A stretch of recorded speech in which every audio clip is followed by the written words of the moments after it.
your slides, Oscar? Do you want me to click them? Do you want? No, Can I no, no, use you this? just tell me. Yeah. Absolutely, thank you. Okay. Well, I'm very thankful for the time. I know everybody probably would like to be home with dinner and kids. Missing my kids right now, both are probably getting in their baths. My mom came along. We had a long day. I started with the city about 13 months ago.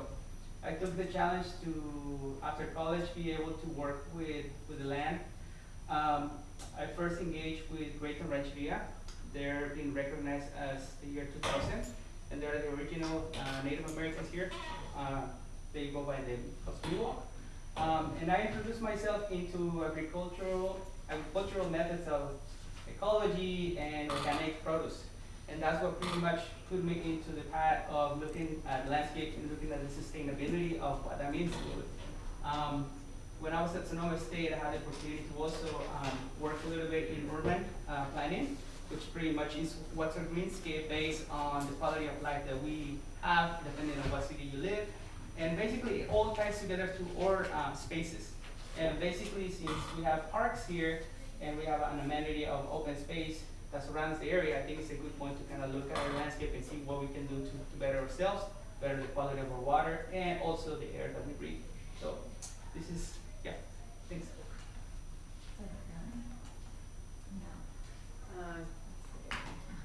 Isn't it present? Oh, it's an Adobe. You have to sit there. What? Would it be Down, Susan, that Where? doesn't work, it down. Oh, maybe Your that arrow that versus you just pointed to is 1 to 9.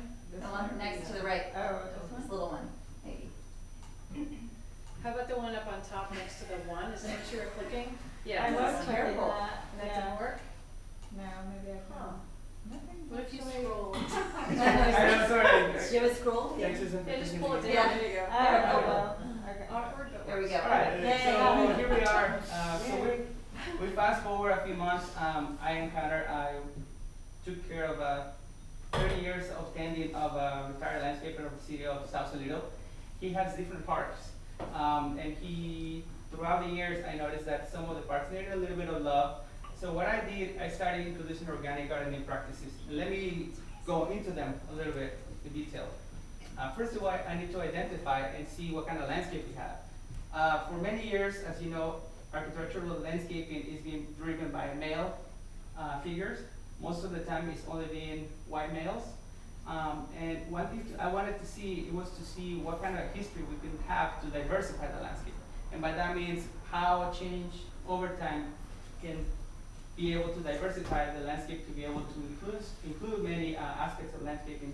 So that was one part of the history of that. The third part that I was the most concerned was water and soil management. Many of our parks still have 1970, 1960 water irrigation system, very inefficient. Times some of our parks also have a very cutting edge landscaping irrigation system that work with satellites and they measure how much water goes into it. So there's a huge gap between the 1 and the 2. So we need to check out those things and we need to kind of fine tune so we can keep up with it. Soil management, we're in the Bay Area, so most of our soils we need to be able to conserve. We live in a slope.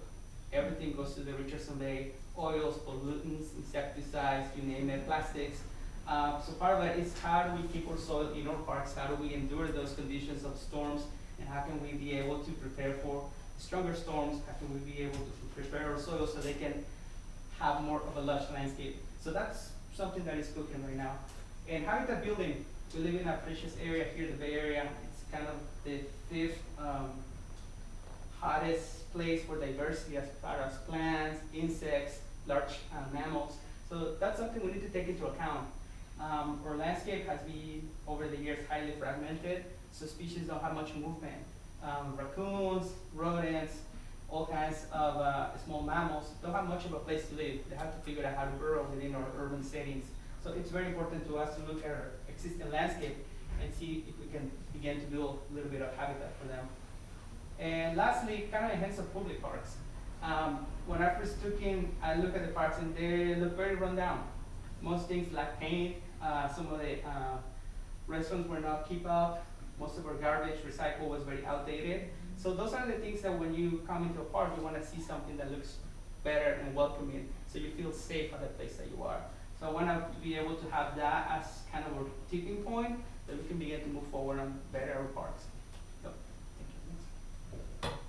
So here's one of the little parks, the little miracle I call it of Sausalito. Everything that I throw in this park grows. And I've been growing lupins for second generation this year. We have marigolds. Before any of these happened, this triangle of dirt and concrete was the harvest of rats. They have a huge amount of rat population living there. They're still living there. In fact, Public Works 2 years ago came with a propane injector. A propane injector is nothing but a probe that goes 2 feet down into the ground, pushes gas through it, and it has an igniter. That was they were able to knock down the rats within there. When I first came into the area, it was very bad managed because if you wanted to pull away, it could be a rat biting you. So I did some research and I found a little bit of IPM, Integrated Pest Management. Marigolds are a miracle plant. They are companion plants. Rodents hate them because of the strong smell, and they invite good insects. So I said to this garden, if we start with that, we can eventually move forward and beautify that place. But first, let's deal with the rats. And within 2 to 3 months, the activity began to slow down. They're still there, but to some extent, they decide to move away. And so I'll go forward on 3 months later, and now it's hard for me to have to take green waste and put it somewhere else. So I began composting on site. Even though it's a small park, you click, you make them compostable, you're building soil, you're keeping the temperature of your horizon at a good temperature, so microbes are fascinated with that, and you have a stronger root system. Some areas were mostly covered with green lawns, so I began doing some sheet mulching. Bring some cardboard, bring some compost, let it sit, and then start planting over. And in about 2 to 3 months, you will see a new propagation of plants from seeds. And that's how we began to turn that lawn into a boring lawn into a more interesting place to look at. During the winter, the main idea about protecting your soil is to have a winter crop. A cover crop in organic agriculture means during the winter, you want to be able to walk away from your garden or your farm and don't do anything because of the rain. Well, there are certain plants which love the rain and which love the cold, and also are nitrogen fixators, which are fava beans. Fava beans are amazing. They're staple food in some countries, but they also grow during the winter. They take nitrogen from the atmosphere, put it directly into the ground, and as you clip it throughout the months of spring, you'll be able to amend that soil with the nitrogen at the site. So we're growing our own fertilizer, right? I don't like to call it fertilizer, our own mulch. So we're invigorating every single plot of place. And of course, plant propagation. Through the city of Sausalito, there are many little plants here and there. So taking clippings, placing them, walk away. Some of them die, some of them come back. We just move forward. So we begin to propagate what we have in town. Instead of running to the nursery, buying something very expensive, which is going to leave or not, pressing your fingers, that's the way we move forward, and we see results.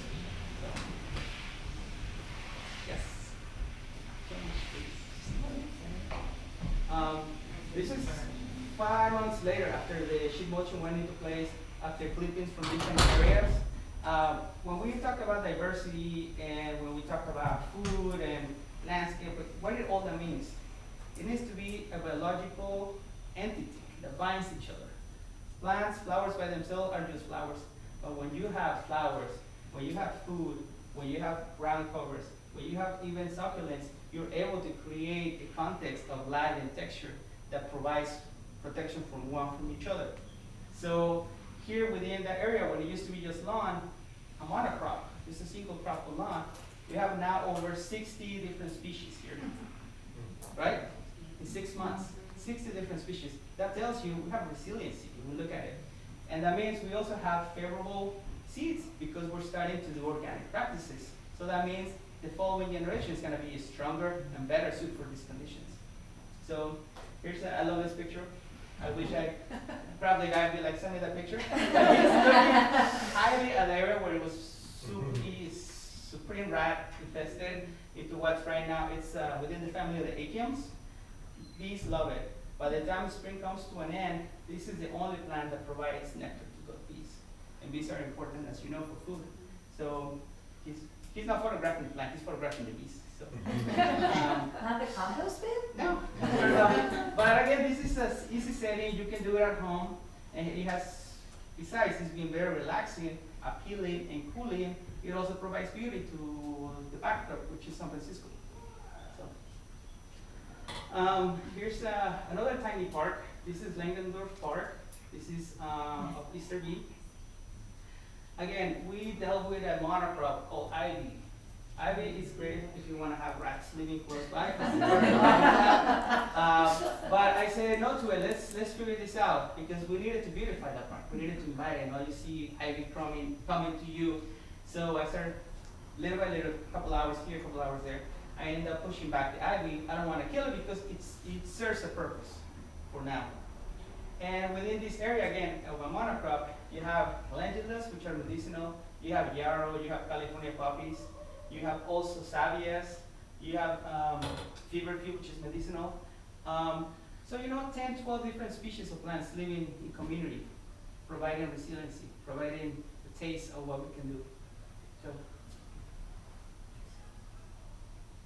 and we go into the most important thing, which is as a landscaper or a farmer, you gotta take care of your soil, you gotta take care of your water. Because it's all about your water table, where it comes from, and when you're gonna use it. So basically, this is another park, this is Cloudview Park. Two things happened here, very interesting at the time that I came in. We have big storms. The first couple of months, I had no chance, but to see lots of soil being lost because of the runoff. And we're talking about a lot of dirt having to shovel back, but if I don't carry that, it ends up being through the culvert down to the bay. And we know what that does to the bay, right? It creates a lot of pollutants go with it. So we provide a little bit of what nature provides us, which is mulching. You walk through the forest, you go to Muir Woods, you go anywhere, you see a foliage of 2 to 3 inches. So basically, provide that cover to the soil that will keep the soil at their place. It will prevent the soil runoff, that it's pretty bad for us, but at the same time, it will recharge our water table. Now, the water table here in Sausalito may be very different depending on where you live. If you're close to a creek, you're in the riparian. But if you're closer to where it's rock, you probably only recharge in that section. But if you recharge the section, that will take months away from water that is drinkable water to keep your plants happy. So it's a lot of trade-offs that you can do, that you can begin to balance. And the big issue here is not to use petrol-based fertilizers at all, because you want to keep the soil condition getting better. And the moment you start bringing petrochemicals, you begin to alter the chemistry of that soil, which if you want it to go better, you don't want it to go the other way. Aeration, it's interesting as much of us. If we're in a closed site right now, we want fresh air, right? Plants and root systems, they like aeration. So come every once in a while, use a fork, bring it to around the plants, bring that soil, bring that nice oxygen down to the roots, and plants come back beautifully. And why is this important? Because our parks, we want people to come over and enjoy, lay down, step on it. So a lot of compactation happens around parks, and some root systems don't like it, so we gotta go ahead and take care of that. And repurpose our materials within our parks. We did a major cleanup for 2 conditions. One was the view, but mostly what's important for us to understand are fires. Fires are gonna be the most common destructive force in California for the next 50 years. And we began to learn how to manage and deal with that risk. So you gotta act like a fire, like a coal fire, and move any plants that will be in the canopy of providing a hot fire. So I work with a crew of 2 guys. We began removing a lot of branches, and instead of taking that to be recycled, we introduced it to the landscape to provide us as retaining walls. And then as those retaining walls begin to disintegrate, they're providing nutrients to the incoming plants. So it's all patterns, right?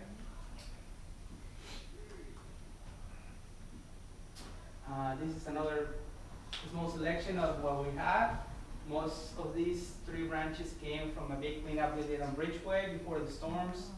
And again, things come and evolve, and the beautiful thing about doing organic landscaping and farming is that you have offspring that is desirable. That means your seeds is the key for the next generation. So this is something that we begin to take care of now, and will be guaranteed a healthy seed for years to come. So. And one thing I wanted to push to it, and I want to be able to, you guys understand what my background is, I see parks as an island of observation, a place to identify our habitat. I find out what kind of species don't belong to be there, like blackberries, this broom, and be able to say, you know what, we can do something better here. We can provide not just food, shelter for wildlife, but we can also be gaining our own seeds. We can propagate plants within the area. We can monitor how things change, and then we can share the seeds with our community. And that's why I'm glad our community is here, because they see those changes. And they want to take those changes home. They want to be part of that change. So this is a key point for us, not to think just the city as a monolith, but to see it democratized. So this is important for us to see. I think I have a last slide. And building healthy parks, right? Who doesn't want to spend time with their family? That's my beloved wife, Jocelyn. Ellen Amelia came and visited me by surprise. And I had to create a sense of safety, right? So they can feel safe when they're in the parks. And we need to enhance the appearance of those parks. They need to be clean, they need to be neatly kept, and build for our community. That's all I got for you guys.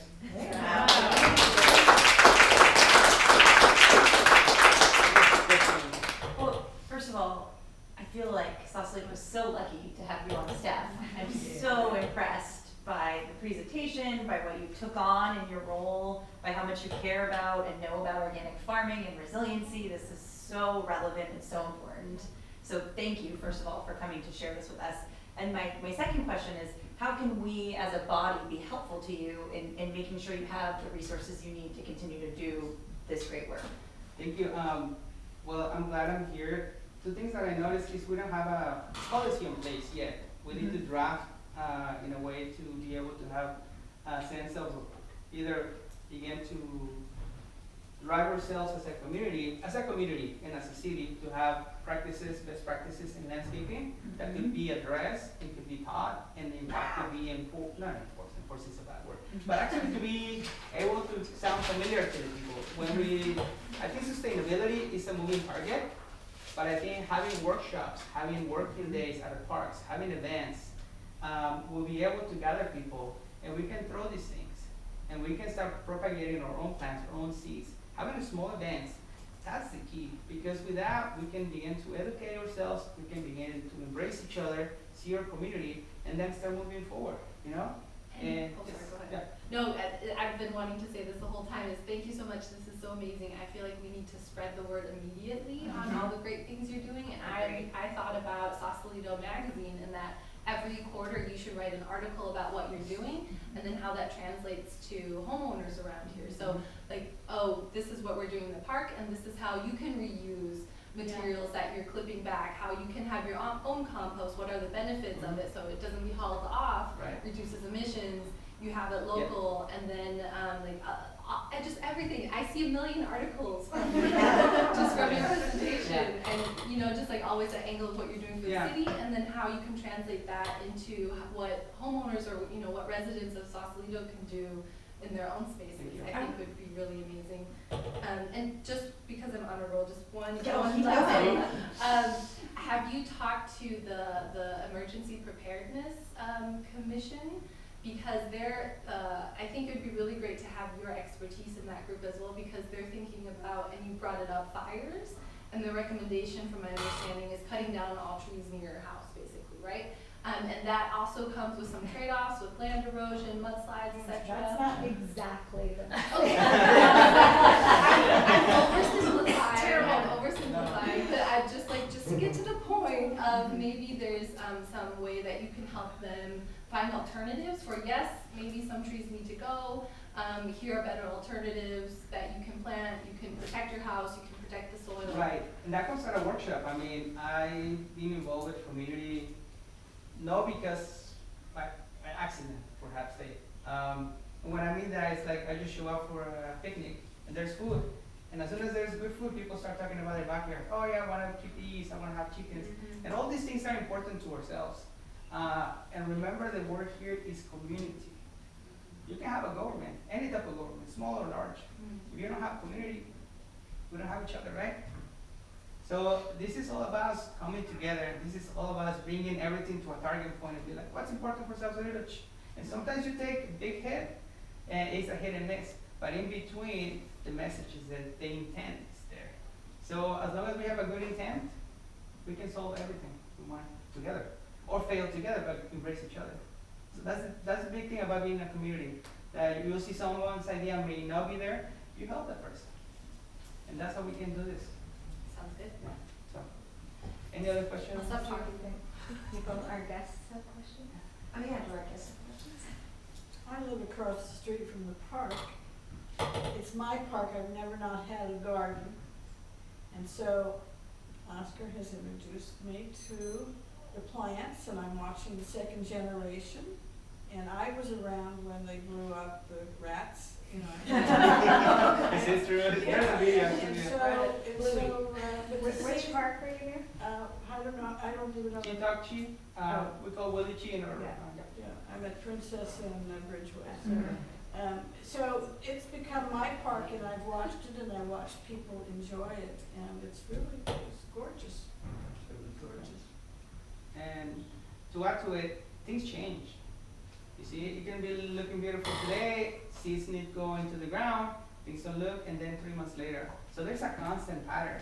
Even to ourselves, remind yourself, you can be flourishing ourselves tonight, and we need to go and sleep, we need to go and rest.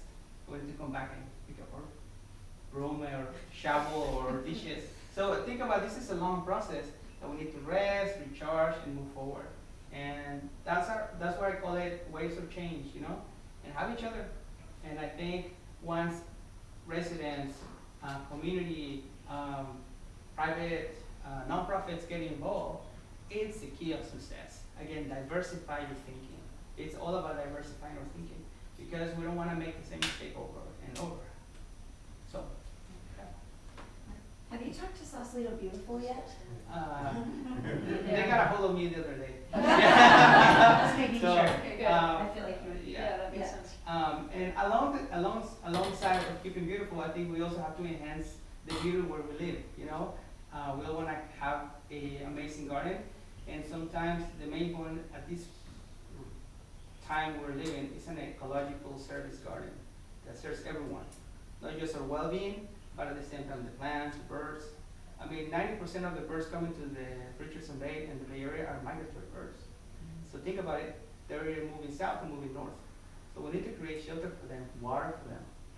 So we live in a beautiful place and we need to take care of it. So Maybe we can create I know we have a lot of subcommittees, but it would be really great if you came back quarterly and talked to us about what you're doing in a specific park, and we could see how we could be supportive, whether that was a workshop on a topic, or if we had Sausalito Beautiful also come when you gave the updates. But I just don't want this to be the end of knowing what you're doing and supporting you. So like when you say we can have workshops, I want to make sure that we actually do that. So I don't know what the best mechanism for that is, but Yeah, we can figure that out. And you'll also be writing for articles. yes. I have time. I commute far. I choose to live with my family in West County in Forestville. So we live in 80 acres. We were blessed for almost 5 years. Oh, wow. So we tended the water. And it humbled us to know we have to move now more closer to my work. But at the same time, I take those lessons, and they were hard lessons, you know. You can never find a way to impose on nature. You have to compose with nature. And I think if we can have food, man, people show up for food. People want to do a drink, they want to work, and we got to have plenty of tools. When I mean tools, and then have fun. Because you don't want just, you come and work and move mulch, you know, let's understand. And I think I spoke to one of the residents that if we can begin having our own seeds locally, that'd be great. Then we have a nursery that is free for all residents of Sausalito, and that's very expensive. yeah, I would so be behind that. I mean, as someone with land to do that on, just the intimidation of not being a gardener, not knowing where to start, and being told you should use native seeds, and where do I go? I feel like there's such diversity here, as you point out. I don't know specifically what to use, so the more I could have an expert guiding me that knows the area so well, I know as a resident, I would feel really empowered to then learn and go do it. It would Yeah. be less intimidating. I love the idea. Yeah, yes. So it's a great idea. So while you've been here, we've had 2 of our major parks our biggest parks under construction. And all the parks that you've talked about today are very small and kind of manageable. So how do you think these ideas and principles can be scaled up with MLK and Dunphy Park Well, starting? it's only one landscaper for 6 parks. So if I have stewards Yeah. for the park, we'll do fantastic. Uh-huh. So it's cooperation within the community. And I don't mean this because we're overworked, but at the same time, it takes a lot of the residents to take pride on their parks. And they want to get involved. They want to be part of the park. And perhaps part of the way I have done that is I haven't, again, imposed on the land. I have worked with the land. And that's one of the conceptions that comes with traditional ecological knowledge, which is how Native Americans who all over the world decide to live on. And because they didn't have huge machines. They have limited time to spend time with their families, educate their kids within that, and then the rest of it, have a good time. So we have to look at things that were manageable, that are capable, and not to say the carbon footprint behind. That's huge. All those efforts cost the city zero. Cardboard came from here. Seeds came from a bag, organic seeds, of course. Some of the vegetables came from a house. So we're talking about cents to the dollar. We're not talking about massive bills. So rethink that. Rethink about your carbon footprint for the rest of your life when you do these things. And you'll see what's more what has more resiliency and what's more sustainable. And this is good to see. So again, moving forward, I think the more we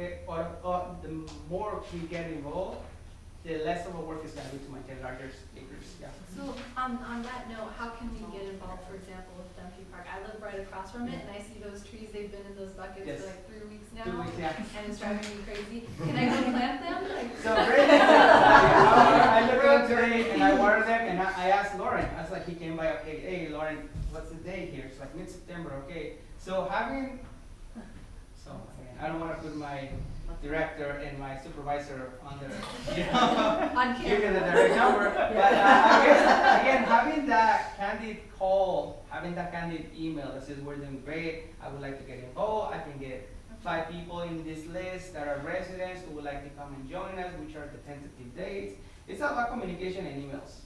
And it's also at the same time just show up and be like, how can I be helpful? And So what's his email? you'll find it on the City of Sausalito website. Okay.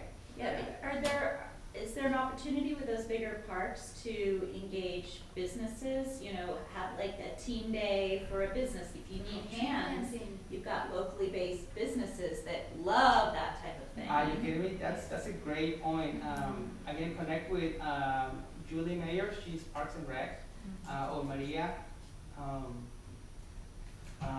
Of course, Mike Langford is a great support. Oscar, he's mentioned anything you need, bring it over. It's like, it's not gonna cost us money. I just need your okay to start doing these things.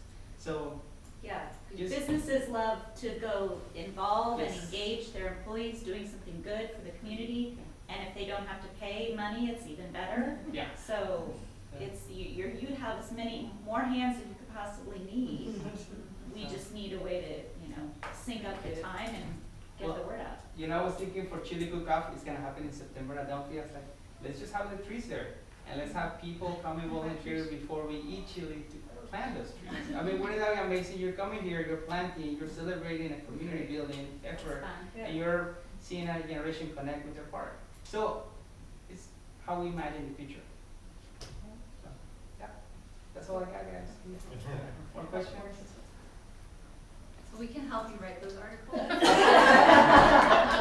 Should've let that go. And you'll reach out to disaster preparedness group and see how you can Yes, can do that, help yes. them out, and we can, help with an article on that too. Yeah. Because I think that would be a really great story to tell as well, to Yeah. like fireproof, but also have a sustainable landscaping. Right, and other cities within the county, I mean, we're 9 counties around the Bay Area, I think. So there are different sustainability levels.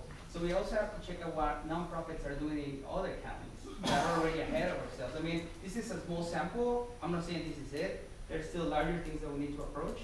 But at the same time, again, let's not reinvent the wheel. Let's connect with network. It may look like a lot of effort, but it will fine tune our direction. So. And actually, I forgot to ask, you mentioned policy to integrate like best practices into policy. Do you know of a city that's already doing that we could look to as an example? Alameda County, Berkeley, they're very progressive, and it's because of a partnership with nonprofits. So we have to see whose nonprofits are behind. I know Rescape San Francisco, Rescape California is a great amount of work and literacy that is out there. So it's good to connect with them. And, you know, let's also check out what other cities are doing in other states. So, yeah, that's the beginning. There's so much space that we can experiment and have fun and enjoy it and see change. Change is good. Yeah. I agree. Do you work with Friends of the Urban Forest? I wanted to work with them, but it was a little bit too out in San Francisco, you know. But we all doing the same thing, you know. We have the same kind of seed cast, and then we just do what we do with our tools we have. So, thank you. Thank Thank you so you. much. Thank you. Thanks for great.